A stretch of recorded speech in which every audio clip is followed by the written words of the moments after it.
Assalamualaikum warahmatullahi wabarakatuh. Perkenalkan, saya Eka Anisatul Latifah dari kelas PGMI 5D UIN 1 Tulungagung, nomor NIM 1262052111024. Pada kesempatan kali ini saya akan membahas mengenai mata kuliah pembelajaran IPS MI atau SD dengan tema prinsip-prinsip pembelajaran IPS MI atau SD. Prinsip-prinsip pembelajaran IPS MI atau SD. Materi yang pertama, pengertian prinsip-prinsip pembelajaran IPS MI atau SD.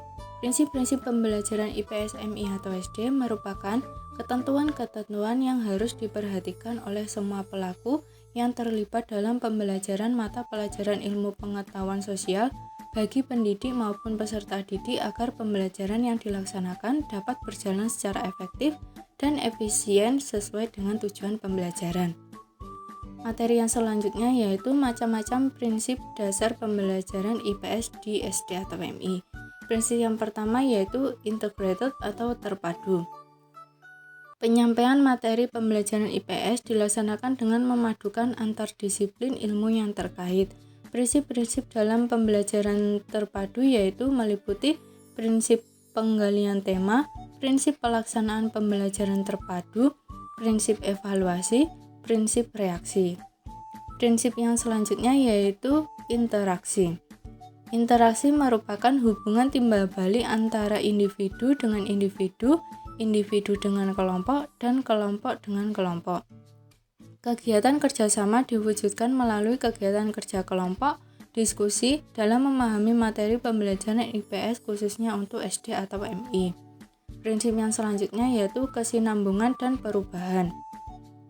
Bermacam-macam penyebab perubahan bisa disebabkan oleh faktor ekonomi, politik, perkembangan iptek, dan lain-lain. Pembelajaran IPS harus memperhatikan prinsip kesinambungan sebab apa yang terjadi pada hari ini tidak bisa dilepaskan dengan peristiwa yang sudah terjadi sebelumnya. Selanjutnya, prinsip perubahan bahwasannya masyarakat selalu mengalami perkembangan yang dinamis. Oleh karena itu, hasil pembelajaran harus dapat dimanfaatkan oleh peserta didik dalam menjalani masa berikutnya. Prinsip yang selanjutnya yaitu kooperatif. Sistem pembelajaran gotong royong atau cooperative learning merupakan sistem pembelajaran yang memberi kesempatan kepada anak didik untuk bekerja sama dengan sesama siswa-siswi dalam tugas-tugas yang terstruktur. Keuntungan yang diperoleh melalui pembelajaran kooperatif salah satunya, siswa tidak terlalu menggantungkan pada guru, akan tetapi dapat menambah kepercayaan kemampuan berpikir sendiri, menemukan informasi berbagai sumber, dan belajar dari siswa yang lain. Prinsip yang selanjutnya yaitu konseptual. Untuk memahami dan memperoleh hasil yang maksimal, maka pembelajaran konseptual menekankan pada 7 pilar konseptual, yaitu 1. Konstruktivisme, yaitu siswa diberikan kesempatan untuk membangun sendiri pengetahuannya, bukan menerima saja dari guru. 2. Inquiry adalah pengetahuan diperoleh dengan menemukan melalui pengalaman sendiri. 3. Bertanya, yaitu menggali informasi, menginformasikan apa yang sudah diketahui dan mengarahkan perhatian pada aspek yang belum diketahui. 4. Learning community, yaitu kerjasama, maju bersama, dan saling membantu.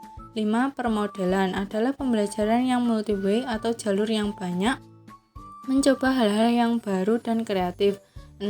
Refleksi, yaitu pembelajaran yang komprehensif, evaluasi diri sendiri secara internal dan eksternal. 7. Penilaian autentik, yaitu penilaian proses dan hasil, tes dan non-tes multi aspek. Prinsip yang selanjutnya yaitu problem solving. Dalam pendekatan berbasis problem, peserta diminta untuk 1. Menarik pengetahuan dari satu wilayah disiplin ilmu tertentu, 2. Menggunakan pengetahuannya secara tepat, 3. Menerapkan pengetahuan dalam serangkaian tantangan, 4. Mereaksi secara tepat terhadap problem yang muncul, 5. Mencapai solusi yang telah dipertimbangkan dengan berdasar kepada alasan yang dibenarkan. Prinsip yang selanjutnya yaitu inquiry. Pendidik diharapkan mampu mengembangkan pembelajaran IPS sebagai proses Pembelajaran yang mampu merangsang kemampuan bertanya, menyelidiki, meneliti untuk mengembangkan berpikir kritis dan mengembangkan kemampuan berpikir peserta didik. Melalui cara ini, peserta didik dirangsang berpikir kritis dan mengembangkan kemampuan berpikirnya. Prinsip yang terakhir yaitu mengembangkan keterampilan sosial. Dalam melaksanakan pembelajaran, guru harus dapat membangun dan menciptakan keterampilan sosial siswa. Untuk dapat mewujudkan keterampilan sosial tersebut, guru hendaknya tidak hanya menuntut siswa untuk menghafal materi-materi secara konseptual saja, tetapi lebih jauh siswa mampu mengaplikasikan secara cerdas dan bertanggung jawab. Guru juga harus mampu melaksanakan pembelajaran dengan multimedia, metode, dan teknik pembelajaran yang kompleks, sehingga pembelajaran tidak monoton dan dapat menciptakan pembelajaran aktif dan menyenangkan bagi siswa.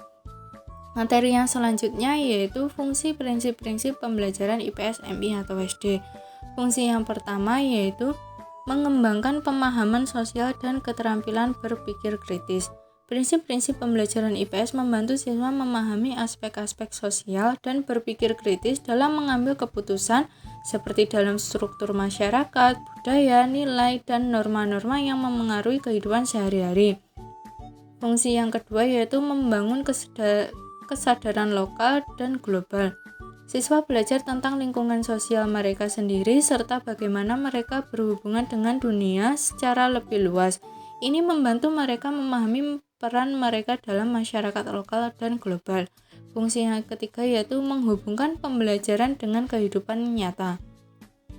Prinsip-prinsip ini membantu mengaitkan pembelajaran IPS dengan pengalaman sehari-hari siswa, menjadikannya relevan dan bermakna bagi mereka.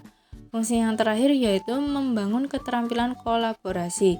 Pembelajaran IPS sering melibatkan diskusi kelompok dan proyek kolaboratif yang membantu siswa belajar bekerja sama dengan orang lain.